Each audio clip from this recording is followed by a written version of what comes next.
Une avalanche de réactions après les images de l'agression barbare du jeune Yori par une bande dans le 15e arrondissement de Paris. Une agression barbare, est-ce que c'est un signe d'ensauvagement de la société ?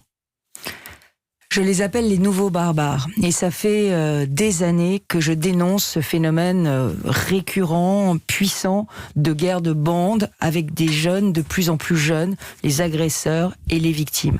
Et donc ce n'est pas un phénomène nouveau, mais c'est un phénomène sur lequel nous devons avoir une prise de conscience nationale. La chaîne de sécurité est beaucoup trop faible sur ces actes. C'est-à-dire qu'il y a une sorte de territoire abandonné en plein cœur de Paris ? Non, la chaîne de sécurité, c'est pour moi toute une série d'éléments qui doivent être mis en cohérence. D'abord, il y a la présence policière.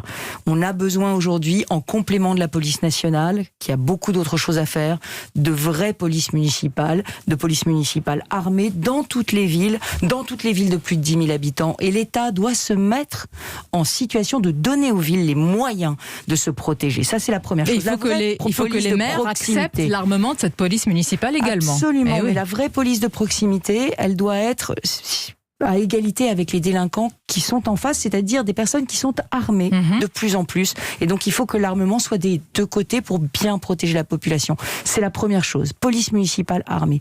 La deuxième chose, c'est évidemment la vidéoprotection qui permet l'élucidation des délits. Et la troisième chose, et la plus importante, c'est la réponse